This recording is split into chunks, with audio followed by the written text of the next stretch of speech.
जय हिंद दोस्तों, मैं हूं तारिक राय। स्वागत है आप सभी का एक बार फिर से मेरे YouTube चैनल पॉलिटिकल विज़न में। डियर स्टूडेंट्स, आज हम चर्चा करेंगे राजनीति के विभिन्न दृष्टिकोणों पर।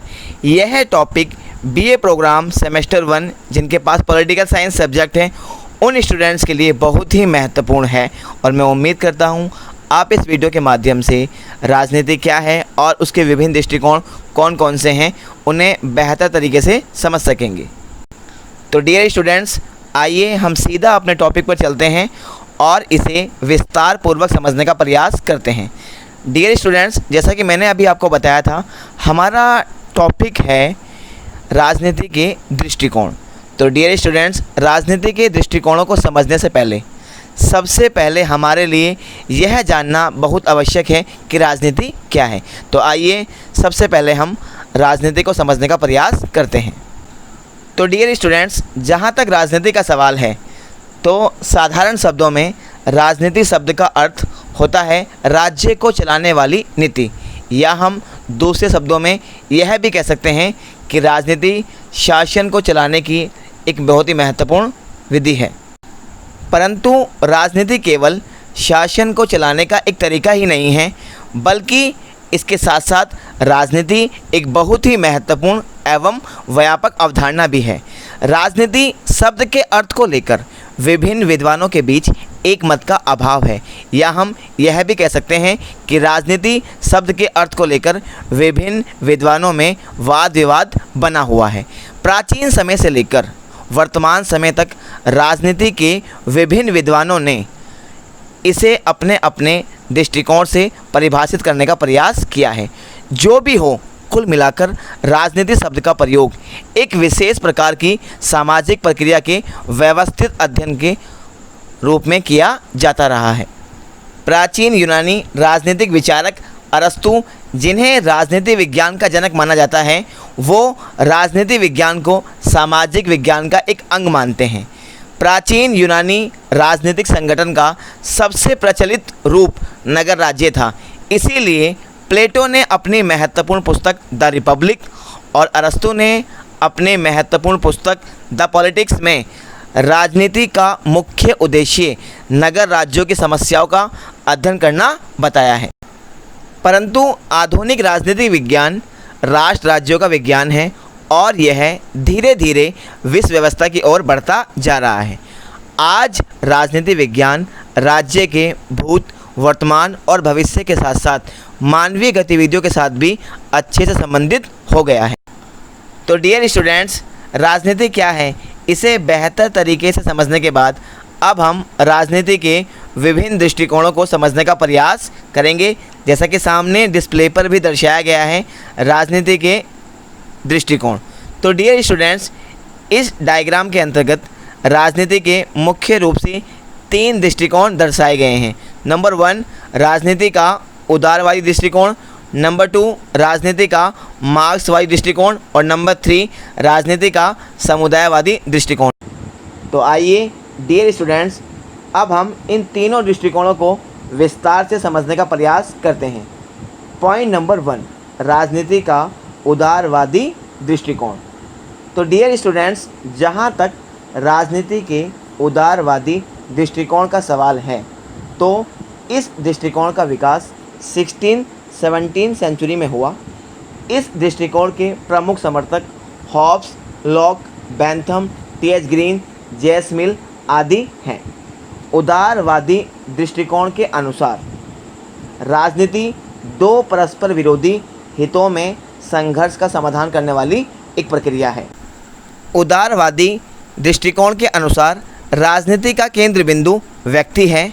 राजनीति के संबंध में उदारवादी दृष्टिकोण मनुष्य और समाज के संबंधों पर आधारित है। उदारवाद का यह विचार है कि समाज में विभिन्नता है। समाज जाति, समुदाय एवं विभिन्न वर्गों के बीच बटा हुआ है। इस प्रकार वर्ग विभाजित समाज में संघर्ष या टकराव का होना स्वाभाविक है या लाजमी है, जिसका राज्य द्वारा समाधान करना ही राजनीति है। तो डियर स्टूडेंट्स, राजनीति के उदारवादी दृष्टिकोण को समझने के बाद अब हम राजनीति के मार्क्सवादी दृष्टिकोण को समझने का प्रयास करेंगे। जहाँ तक राजनीति के मार्क्सवादी दृष्टिकोण का सवाल है, तो इस दृष्टिकोण का विकास 19वीं सेंचुरी के पूर्वार्ध में हुआ। इस दृष्टिकोण के प्रमुख समर्थक कार्ल मार्क्स, एंजेल्स, लेनिन और माओ आदि हैं।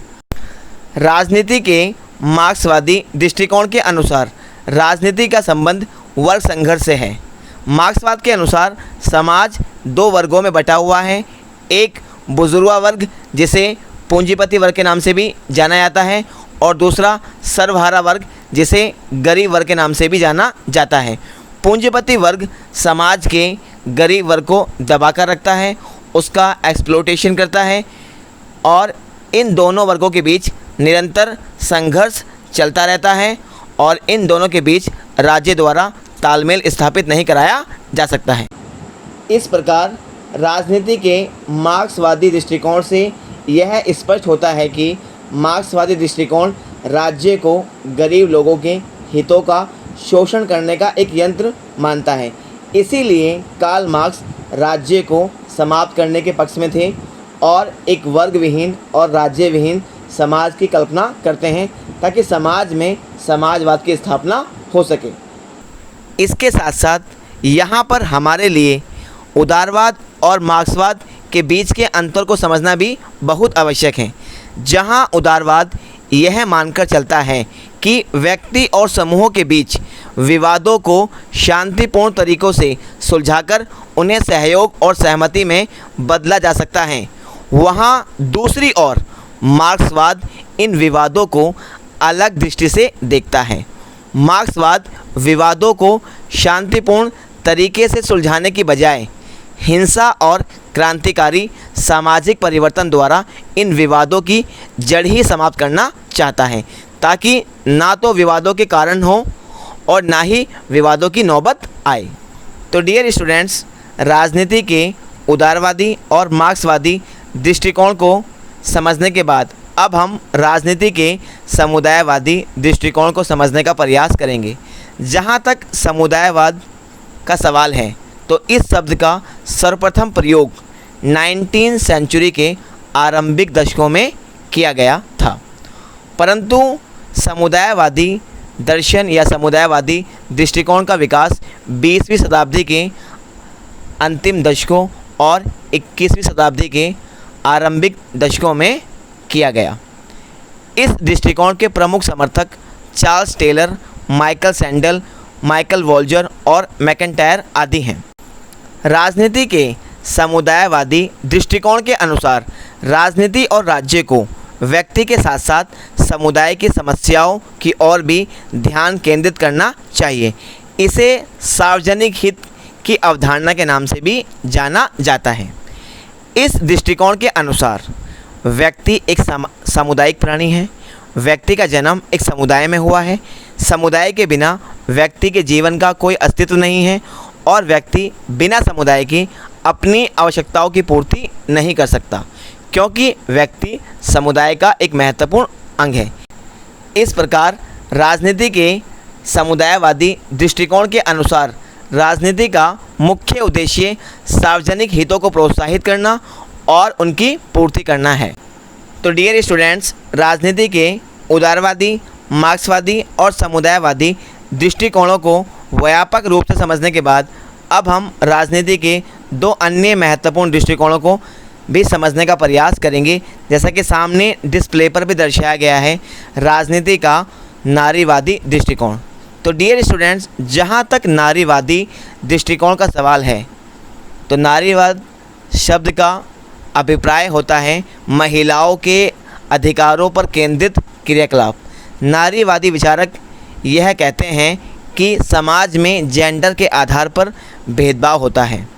नारीवादी विचारकों का यह कहना है कि पुरुष वर्ग शक्ति का प्रयोग करके नारी वर्ग को दबाकर रखता है और यह चाहता है कि महिलाएं या नारी वर्ग उसके अनुसार कार्य करें। नारीवाद के सभी रूपों का यह मानना है कि महिलाओं के शोषण का प्रमुख कारण पितृसत्तात्मक समाज है। पितृसत्तात्मक व्यवस्था का अंत करके ही महिलाओं को शोषण से मुक्ति मिल सकती है। तो डियर स्टूडेंट्स, राजनीति के नारीवादी दृष्टिकोण को समझने के बाद अब हम राजनीति के शक्तिवादी दृष्टिकोण को समझने का प्रयास करेंगे। जहाँ तक राजनीति के शक्तिवादी दृष्टिकोण का सवाल है, राजनीतिक शक्ति का अस्तित्व उतना पुराना है जितना कि मानव सभ्यता का इतिहास। शक्ति राजनीति का केंद्र बिंदु है। बिना शक्ति के राजनीति का कोई अस्तित्व नहीं है।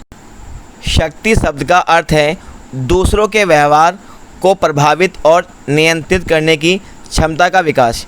शक्ति के अनेक रूप हैं, जैसे राजनीतिक शक्ति, आर्थिक शक्ति और विचारधारात्मक शक्ति। वर्तमान समय में विचारधारात्मक शक्ति बहुत ही महत्वपूर्ण है। इसके अंतर्गत विचारधारा के माध्यम से लोगों के दिमाग पर नियंत्रण स्थापित किया जाता है। तो डियर स्टूडेंट्स, राजनीति के विभिन्न दृष्टिकोणों का व्यापक रूप से अध्ययन करने के बाद हम अंत में निष्कर्ष के तौर पर यह कह सकते हैं कि राजनीति एक ऐसी प्रक्रिया है जो समाज के सभी वर्गों, समुदायों, व्यक्तियों और संस्थाओं में मौजूद है।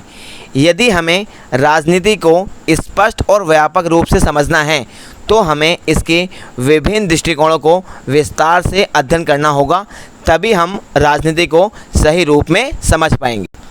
तो डियर स्टूडेंट्स, आज के लिए बस इतना ही। यह वीडियो बीए प्रोग्राम और BA honours political science first semester वाले सभी स्टूडेंट्स के लिए बहुत ही महत्वपूर्ण है।